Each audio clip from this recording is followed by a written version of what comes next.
All right, perfect. So, welcome everybody. This is our second episode or segment of the webinar series.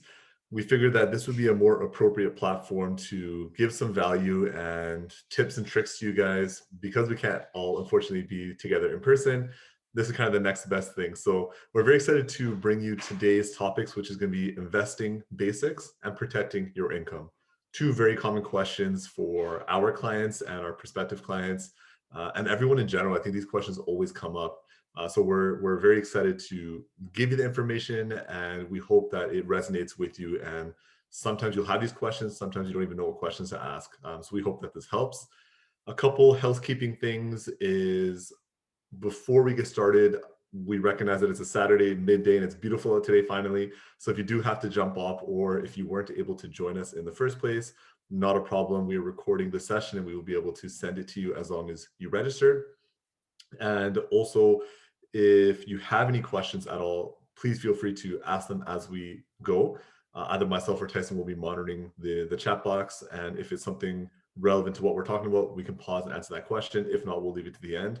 And if we run out of time, because we want to respect everybody's time and keep it around the half-hour mark, then what we can do is we can connect with you afterwards and answer those questions either via email or phone call. And then the last thing, if you look on your screen, you have control over the screen chat boxes where you can see everybody. If you don't want to see my face, you feel free to minimize it or move it around as much as you want, and then we'll get started. So, Tyson, if you want to show everyone your face, and then you can kind of take over and just a quick introduction. Tyson and myself have known each other for quite a while. We've worked together on a lot of joint cases. Tyson brings a lot of experience to the field when it comes to investments. We primarily do a lot of investments for our business owner clients and medical professional clients in their corporations. And there's a lot of complexities when it comes to that. So although we do have a wide variety of clients and we take everyone on a referral basis, where we really like to shine is in that business owners and medical professional space. And they're although it's very specific, a lot of these questions will be relevant to everybody. So Tyson, I will pass it off to you, my friend.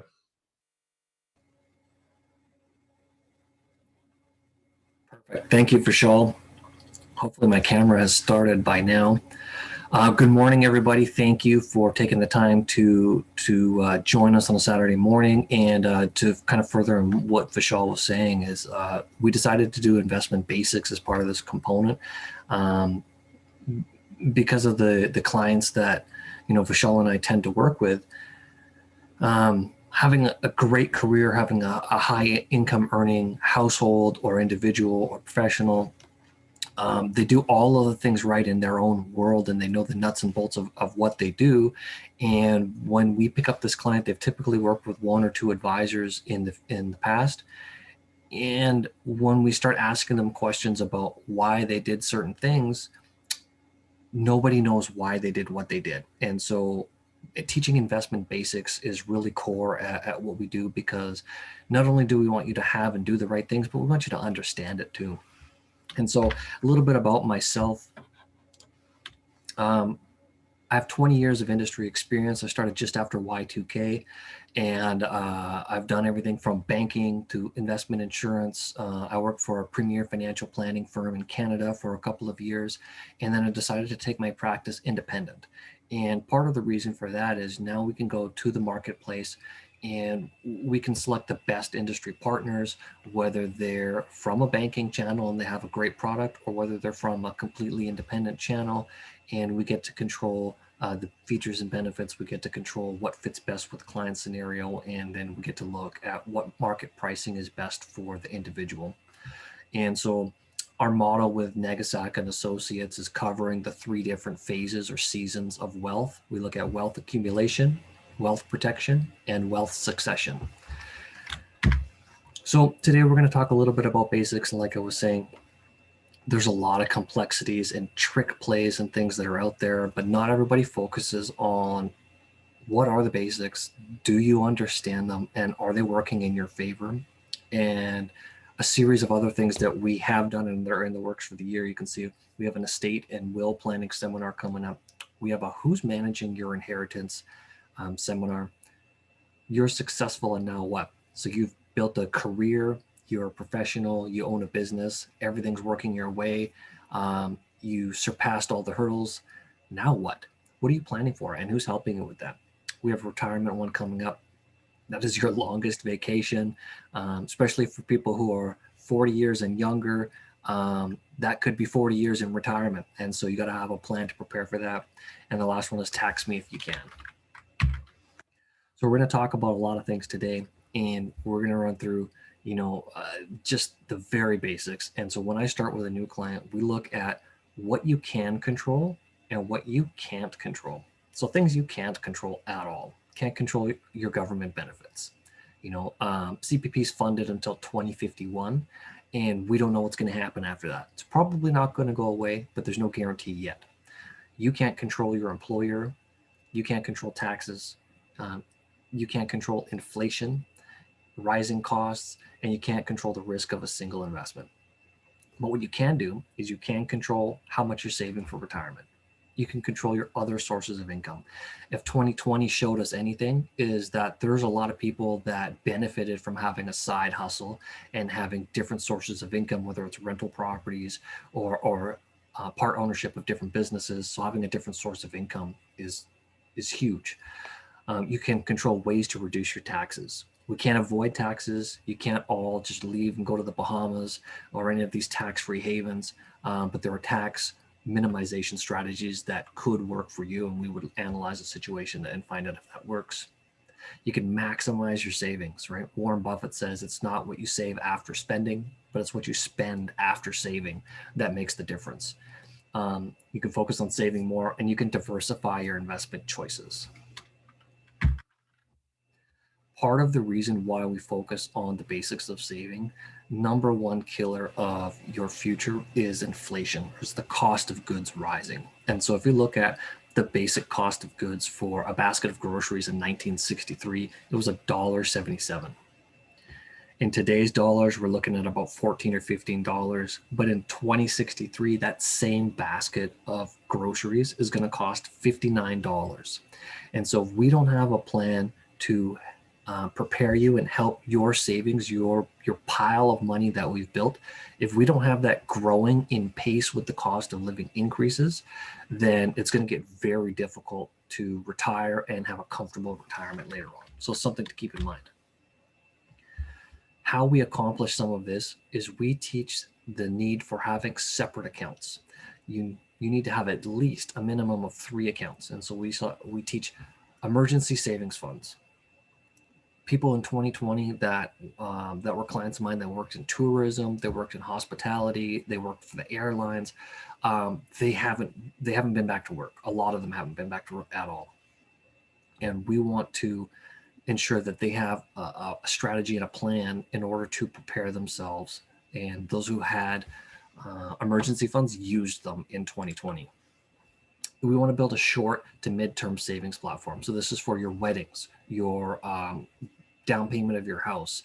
If you're looking to buy another business, you want to have a short to mid-term saving strategy. We can build that for you. And then you want to have your long-term saving strategy. And in the short to mid-term and in the long term, you can utilize things like tax-free savings accounts. You can have multiple accounts for those. For the long-term saving strategies, we might do something like RSPs, pensions, LIRAs that are out there. So you had a pension at a previous place. And we might build something like Vishal was alluding to, that we can build a long-term saving strategy inside your corporation to shelter you from some taxes. We're going to talk about that in a minute. For a lot of us, we can't go back in time. Well, for all of us, we can't go back in time, but we may be able to help future generations prepare. And so this example is showing a one-time investment of $1,000. If it grew at 9%, if you had time on your side for this to compound, what would it do? And so if Paul's parents invested $1,000 for him on the day he was born, when he turned 65, that would be worth $339,000. If they waited until he was 16 years old, got his first job, and they gave him $1,000, that would only grow to $80,000. And if Paul waited until he was 40 years old and he would start saving at that age, that $1,000 would only compound to $9,400.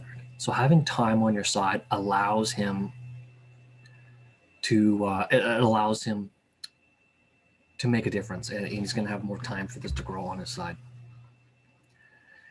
Again, this illustrates the high cost of waiting. If your goal is to save $500,000 for retirement at 65, starting at age 25, it's $100 a month or $50 a paycheck, right? But if you wait until 35, you wait until you have more of your ducks in a row, it's $270 a month. So it's 2.5 times more.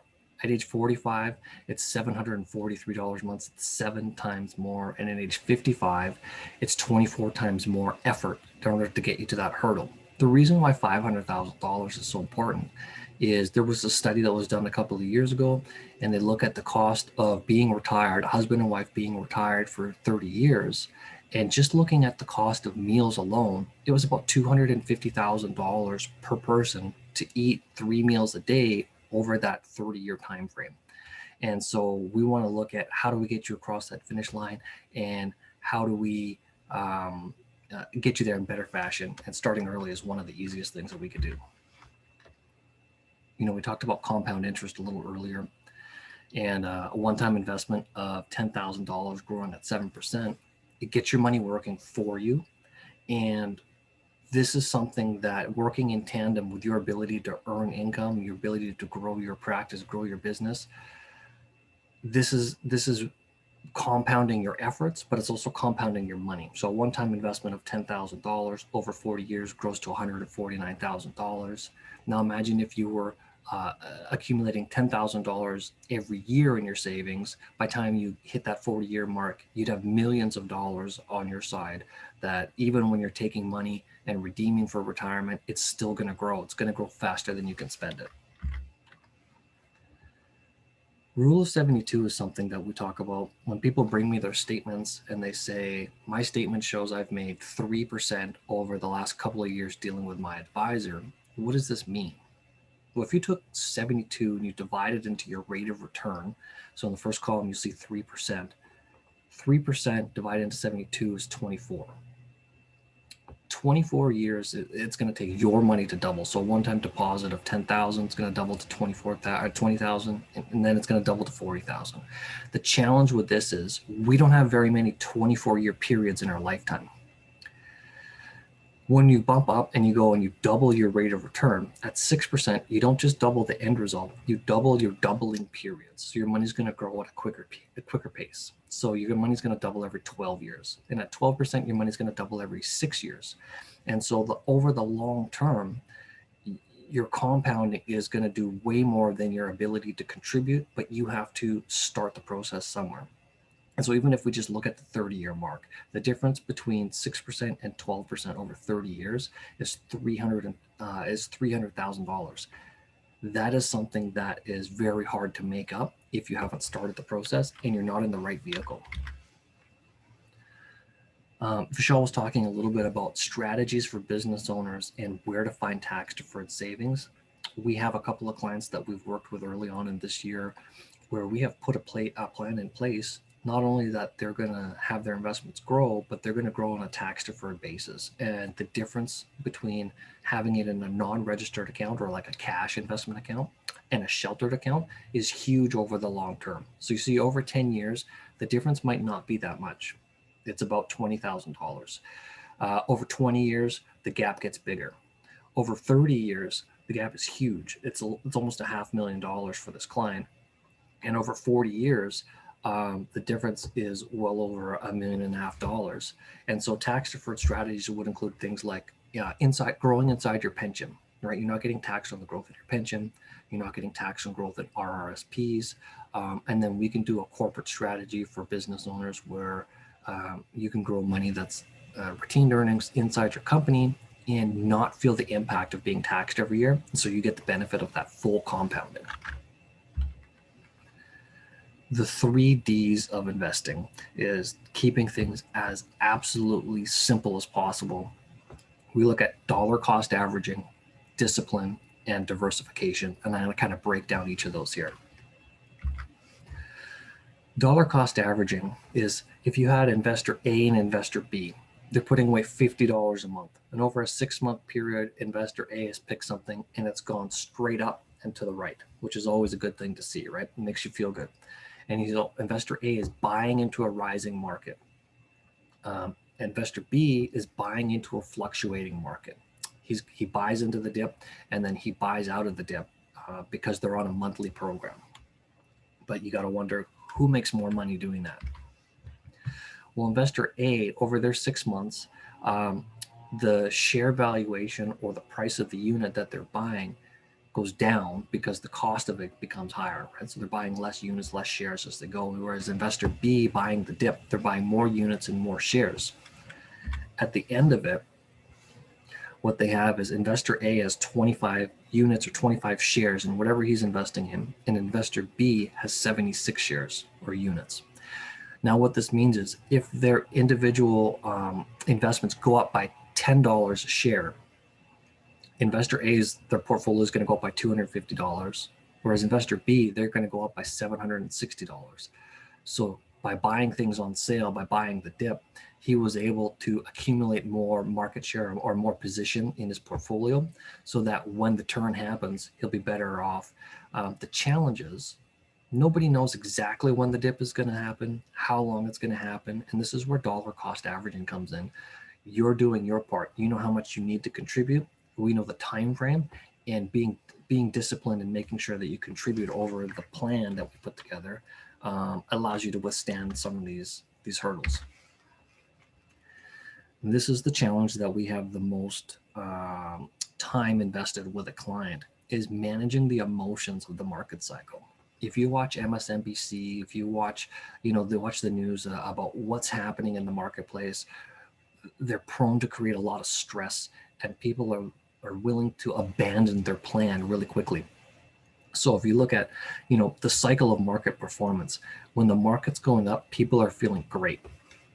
And you'll see this fourth dot here. Let's get my highlighter out. You see this fourth dot here.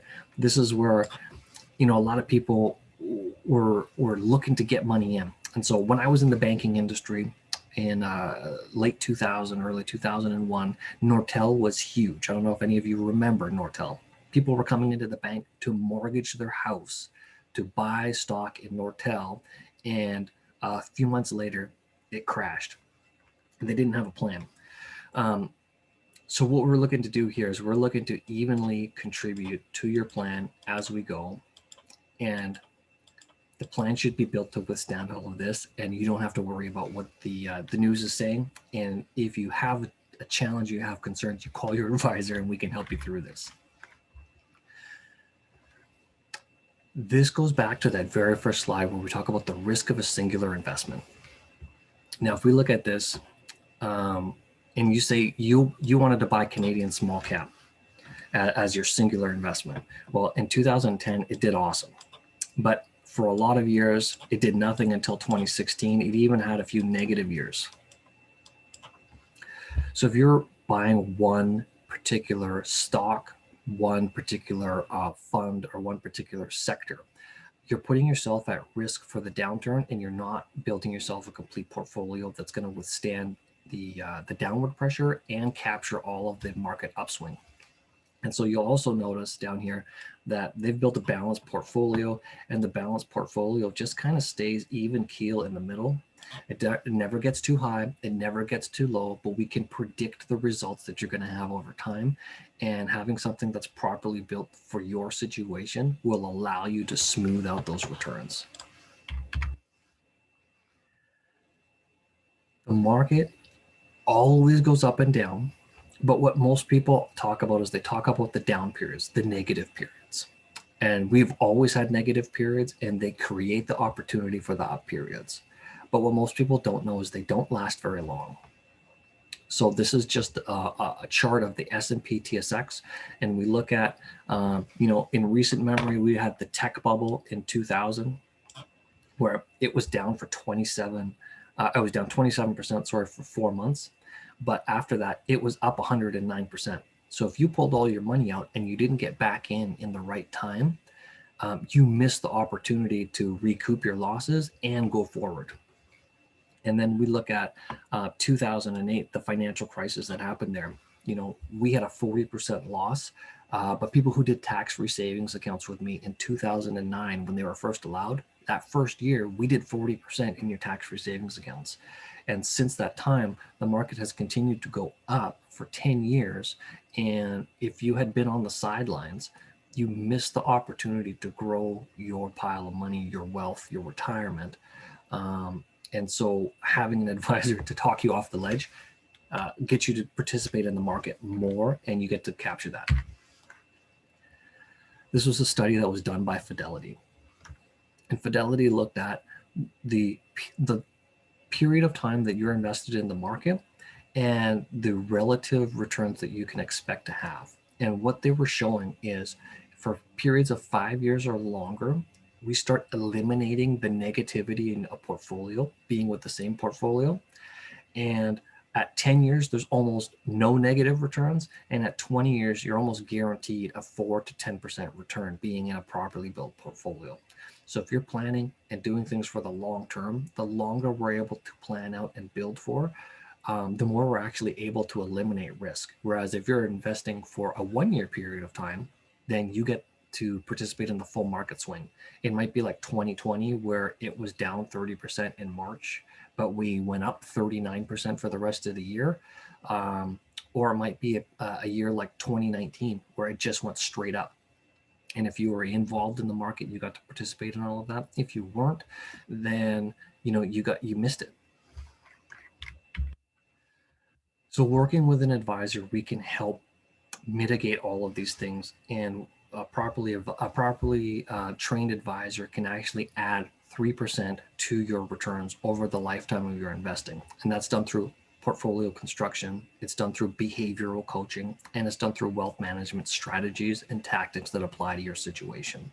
This was a study that was put out by Vanguard, and they just showed the areas where it's relative to bettering your situation, finding loopholes that work in your behavior, and building something that works for your situation. So I want to thank you guys. That was the basics of the basics. If you guys have questions, please leave them in the chat. I'd be happy to answer them.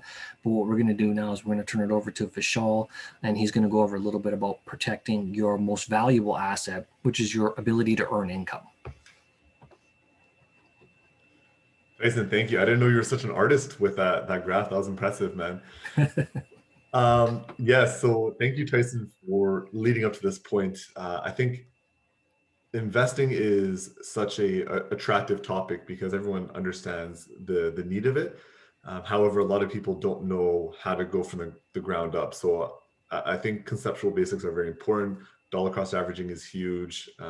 Understanding when the buying opportunities are is also huge. And if you haven't started investing yet, that's okay. If we could go back in time, would I start investing at 13? For sure I would, but we do the best that we can. So I think that was all very valuable information. And I'm glad it kind of segues perfectly into my topic. So when we look and work with our clients, a question and a gap that majority of them have is kind of the trajectory is they go to school, complete their post-secondary education, get the ability to earn a high income. But that's basically it. We have people who earn high income that are carrying high student loan debts and have high obligations of, now I need to get a mortgage, I need to get married, I need to just move on with my life. However, there's a lack of protection of if life happens and they aren't able to earn that income anymore, what do we do?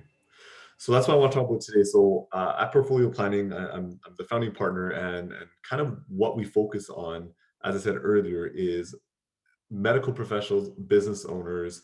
You've invested a decade or so into being able to specialize in what you specialize in. Our job is to work in the background to ensure that you are as efficient as possible, whether it be investments, insurance, and everything else that encompasses that. We want to increase your net worth, protect your net worth, maximize your take home, and ultimately plan an exit strategy so we can create generational change. And as I said, we want to do that in the most efficient way possible. My only sales pitch and Tyson's only sales pitch for you guys today is if you have any questions, just let us know and give us a call. We'd love to answer those questions for you. Next slide.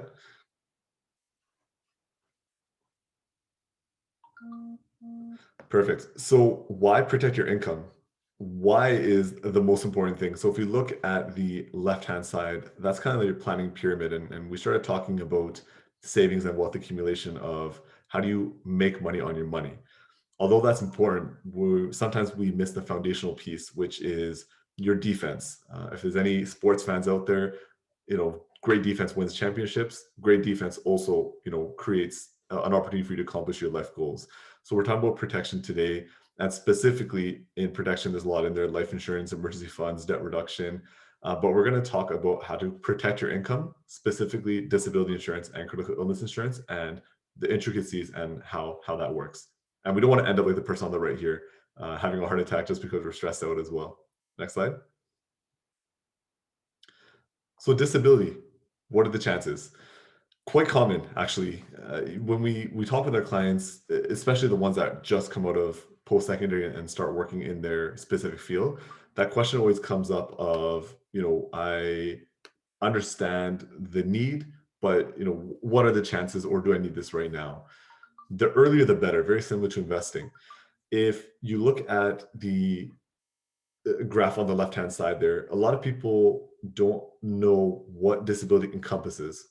To simplify it for everybody out there, if it's something that impedes your ability to work, that qualifies for a disability claim. So if we look, 22% of disability claims have been for mental disorders, whether that be major depression, anxiety, OCD. There's everything that qualifies as a mental disorder is actually the majority of claims out there. So it's not like, hey, I got into a car accident, now I can't work. It's the work itself has increased your mental health concerns, and because of that, you also can't work. That qualifies for disability because that stops you from being able to earn an income. So that's one of the biggest things that I want to get out there is disability isn't just if a freak accident happens, it's everything that happens for you not to be able to earn an income. And then the other question is, is this only happen to older people? Because I think that's common for us as human beings. We always think it won't happen to me, it'll happen to someone older. And then when we're older, it won't happen to me, it'll happen to someone younger. But it can happen to everybody. So 15% of the claims are from people under 40, and 38%, the majority of claims are people from 50 to 59. So it kind of happens to everybody. And those two age groups I want to highlight because they can be the most impactful, negatively impactful times in your life. If you're under 40, you just, as I said, came out of post-secondary, you invested a decade's worth of work into school, student loans. Now you're trying to start a family. Perhaps you got a down payment and you just got your first property. And there's a lot of debt in those years. Something happens, you can't earn that income anymore. What do? I'll tell you what people mostly do is they start withdrawing their investments. And if you reflect back to Tyson's slides, one of the biggest things that can hurt you in your future life of outliving your money is because you had to withdraw from those investments and it wasn't the most efficient or effective time to do so. And it can really, really hurt you in the later years. So that's commonly what happens when people don't have disability insurance. So let's say the next age group, 50 to 59, that's right before retirement. So you're winding down, you're getting ready for retirement, and boom, same thing happens. Now you're not able to work. You're most likely in one of your highest income earning brackets at that point because you're a specialty of a specialty at that point. But now your last 5 years winding into retirement, you can't work. At that age, your kids are possibly older. You wanted to help them out with a down payment, wedding, post-secondary as well. So it's two very impactful ages. So give you an example of a couple claims. We have a family physician, 09, so they've been on claims since 2009 with OCD, age 42 male, and they've received $580,000 on claim so far. So just to highlight again that mental health is a contributing factor for disability, and it doesn't matter how long you're on claim for. This client has been on claim since 2009, and they've collected $580,000. Another example would be a chiropractor. Since 2001, this male has been on claim, so a 34-year-old male, and has collected $1.7 million to date. So again, that's something that's actually a sprain of a wrist. It can happen to anybody at any time. I know I've sprained my wrist, playing sports. I fell down one time walking in the snow. I had sprained my wrist before at the gym, so it's one of those things that's quite common. But obviously that can have long-term impacts in your work. And another one we wanted to show here is a cardiologist who's been on claim since 2011, major depression, age 56 female, and has collected $641,000 to date. And again, another example of something that is quite common and has become more and more common in today's society, where we're normalizing the importance of mental health. Disability insurance also recognizes that importance as well. Next slide. So disability benefits to look for. So whether you have, best case scenario, you guys already have a disability insurance and you got that locked in when you were young with no pre-existing conditions. Worst case scenario, you don't have it, but it's okay because we can start looking into that as well. So a couple things you want to look for in your existing policies, or if you're getting another policy, is a couple benefits here. So occupation class is one of the most important things. So the higher the occupation class, the more better your rates will be. So the highest you can get is a class 4A. And when you have 4A, that means that you'll get a discount essentially on your rates, and you get the most liberal benefits. So they're very specific for you and your job. And if something takes you out of that, you get paid, and you also get a discount on your premiums because you are a lower risk, or this company sees you as a lower risk, depending on what your job is. Being independent, as we are a portfolio, one of the big benefits that we have is we are not working with just one company. We work with every company. So sometimes companies will rate you differently. So for example, our clients out there that are dentists, we have company Manulife, for example, will be the most beneficial for you because they qualify you as a 4A, whereas many other companies will qualify you as a 3A or a 3. So it may not sound like a huge difference, but it definitely adds up when it comes to your premiums. The higher the occupation class, the better it is. Another big one to look for is own occupation. If you're someone out there that has as a business professional and you specialize in the field, own occupation is very, very key. It's not available for every disability policy. It depends if that insurance company recognizes you as a high enough class to give you that. But if you have the opportunity, definitely get own occupation. And if you have an existing policy, check if you have this. For example, to go back to our cardiologist that was on claim, if that doctor is able to work in a different field, they can still qualify for that disability benefit. So for the cardiologist, they're not able to work in their specialty field, so they are collecting a disability benefit. However, if they were to go back to UBC and still teach at the university, that's not their own occupation. So they can still collect income from that secondary job and also collect disability income as well, because you're not able to do your own occupation. So if you've invested a lot into a specialty, that is absolutely key that you have the own occupation feature. Another one is cost of living. Tyson talked about this earlier about the power of inflation. So cost of living, if you're on claim for a long time, for example, our client that was on major depression since 2011, the inflation from 2011 to 2021 sounds crazy saying 2021, but the inflation that's happened in that time, if you only have a stagnant disability benefit, eventually that payout may not be enough for you. With the cost of living rider, your payout while you're on claim continues to keep up with inflation. So if you're collecting $11,000 a month as a disability benefit as a specialist, you can still collect that $11,000 worth in 2021. So it keeps up with inflation. Future income option, we're going to talk about the importance of this in the next slide as well. But future income option is key for someone that is a field that the longer you're in that field, the more well-versed you get in that field, your income goes up. A future income option rider will allow you to increase your payout, your disability payout, without having to redo your policy. And that's very key for someone, because as you get older, your rates will get more expensive. But more importantly, if you have a medical condition, you may not qualify for disability anymore. But if you have a future income option rider in your policy already, you can activate that every single year on your policy anniversary and increase your payout. This is huge for realtors, prec realtors. I know there's a couple on the call.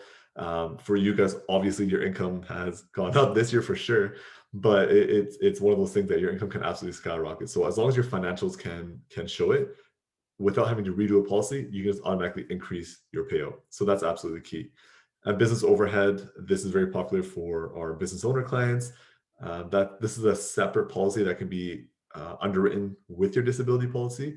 And what this does is make sure that your fixed expenses in your business are being paid for. So things like your lease, your non-commissioned staff, insurance, accounting fees, things like that. You ideally, everything sounds great if you collect a disability benefit, but what if you have to pay a majority of that into your business to keep it going, and then you don't have enough money to cover your bills at home? So business overhead really, really helps because technically you get two payouts. So your disability benefit would go strictly to your personal side, and your business overhead would go to your corporate side. And that way you have the payout and you can take the time, relax, heal, and come back 100%. Next slide. So starting your career, it's huge. It's tremendously beneficial if you are in any of these occupations. I'm not going to go through them all, but there's a list here on the right-hand side. If you're in any of these occupations and you're finishing school or you're within your first year of practicing, give us a call. Again, there's my sales pitch. Give us a call, or if you have an existing team, make sure you talk to them as well, because there are special benefits that you guys get for getting your disability while you're still technically a student or a first year practitioner. So a couple examples is you could qualify for waived premiums for several months. So 5 months, 6 months, different jobs are different, but you could get a policy anniversary where you don't have to pay for X amount of months. You can get up to a 25% permanent discount.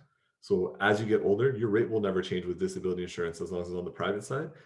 If you are a 26-year-old and you get disability insurance, your payments will never change. You'll always be paying as a 26-year-old, even when you're 50, 55. And that 25% discount is permanent. That whether you're on claim or not, you still get that discount. You have no need for a financial underwriting. As a student, obviously, you're not earning, $250,000 automatically. And as a lot of these fields, you kind of have to build up your own practice. A chiropractor, for example, if you want to open up your own clinic, that's going to take some time. So you don't need to provide financial underwriting. It's kind of like a trust system. They have an idea of what your income earning potential is, so they auto approve you for that. So that's also really beneficial. And you can increase your coverage annually without medically underwriting. We talked about that earlier with the future income option. It's important that you get that on your policy as you are a student, because within 2 years, your life is totally going to change and you'll have a lot more income. So you can benefit from, one, not having any pre-existing conditions ideally and not having any exclusion because of that. Number two, being young and getting good rates. And then number three, as your income increases, you can keep it up. And that 25% discount also applies for those increases that you do every year. Next slide. Another one that we talk about is critical illness. So I would probably say around 80% of our clients that we talk to, either they've experienced a critical illness inside their immediate family or someone that they knew very closely. It's an unfortunate thing that it is so common, but one of the best things is, in Canada, we're a first world country, we're living longer, but we're living longer with more illnesses. So a critical illness is very different from disability. Disability pays out if you have the inability to work. Critical illness is very black and white. It has nothing to do with your inability to work, it has everything to do with you getting diagnosed with one of these conditions. So a lot of these will cover you up to 25 or 26 conditions, depending what company you select, and the premiums will reflect that. If you get diagnosed with any of the conditions in this list, the most common ones would be stroke, heart attack, coronary bypass surgery, and cancer. You get a tax-free lump sum payout. So for example, if I have a critical illness policy on myself for $1 million, if I were to, get one of these conditions, let's say cancer, knock on wood, if I were to get cancer, what will happen is I just have to survive 30 days, because if not, then it's a life insurance claim. But after the 30 days, I can file in my claim, and I just need a doctor's report to show that, yes, I did get diagnosed with this. And what will happen is I will get a payout, either to my corporation or my personal side, depending how I set it up. And that can really, really help with, for any of the physicians that are on this call, you guys see it quite often, specialty medication, specialty treatment plans, a change of occupation. Sometimes that's very common, especially with heart attacks. People that work in high stress jobs, you can't really work, your heart can't handle it simply. And also for anyone that has cancer, it really changes your life and changes your perspective on things. So help with vacation, lower down the debts, give gifts, start a legacy plan. There's a lot of things that happen after you recover from a critical illness. And we want to make sure that we have a plan in place to help you with that. A couple of features to consider: return of premium is very sought after. Is one of the things that ensures that you get your money back. So best case scenario, you never get critically ill ever, and you can cancel your policy after age 65, for example, or after 15 years, depending how you structure it. and you get the benefit because you stayed healthy. You can pull this money back out. So all the money you put into the plan, you can pull back out tax-free. Worst case scenario, if you do get critically ill, you get that payout for that lump sum. A waiver of premium if disabled is also key. So if you're on disability, you also don't have to pay your critical illness payments. This is huge for high income earners because if your income drops off and you have a lot of obligations, debts, you have a real estate portfolio, you have investments, there's a lot of payments coming out. So one less payment definitely helps. And scheduled increase of coverage, very similar to that future income option rider we talked about earlier. As your income increases, your coverage can increase as well. So these aren't offered on all policies, depending what's important to you. Again, because we're independent, we can pivot and select what company makes the most sense because our job is entirely aligned with you. My only obligation is to make sure that you as our clients are taken care of, and whatever you need, we find the company that will match that for you. So critical illness is huge, and depending how your structure is, there are options that we can run it through your corporation. And there's some possibilities that, depending how your corporate structure is set up, that you could get the benefit on your personal side as well. But that's quite complex, and we won't cover that here. But if you're interested of, hey, how can I fit this in using tax dollars to pay for it, or efficient way to pay for it through my corporation, just give us a call or contact us, and we can walk you through that. Next slide. So all that being said, as I said, everything is aligned with you as our clients. We take great pride in making sure that you guys are taken care of. We protect you, your families, your business, and your future goals. And we are very, very happy to say that over our social media platforms, Facebook, Google, we have over 50 five-star reviews. And that's actually out of date. I think we have over 60 now, which is great. So it's very important to us that user clients are well informed. And this is also part of the reason why we want to jump on here and share the webinar information for you. So we hope you found this information helpful. And as I said earlier, if you have any questions, please feel free to reach out to us. And that is our only sales pitch. That's it for me. Tyson, anything for you to add? Thanks for that, Vishal. No, I'm good, and I don't see any questions in the chat right now. So if anybody has any, you want to wait maybe a minute and see if there are any questions. If not, we can wrap it up. But you did a great job. We tried to keep it non-technical, no industry jargon, no acronyms because the industry is full of acronyms. But yeah, keeping it simple. I think for a lot of people who have complex situations, the ability to keep it simple makes their life simple and really helps them. Yes, thank you. And it's funny, I don't know, I think I made a mistake with the slide. So everyone that joined, you all say Vishal Gill. So I laughed when I joined, I saw everybody there. So I'm not sure who put that, but yeah, thank you so much. Thank you for attending, and thank you for the kind words. And yeah, Tyson, I would echo that as well. I think one of the biggest feedback that I get from our clients is the fact that we're able to convert the industry jargon into just relevant information, because it's been a secret, a not so well kept secret, that the financial industry likes to complicate things to stop information from getting to you, the people that need it. So our job is to uncomplicate it. So I definitely echo that sentiment. But I think that's good. I don't think we have any questions, guys. Thank you for the kind words in the chat box there. Thank you for joining us. And if you have any questions, feel free to let us know. And if you're watching this in the recording, thank you for listening and tuning in. And yeah, have a great day. Awesome. Thank you, everybody.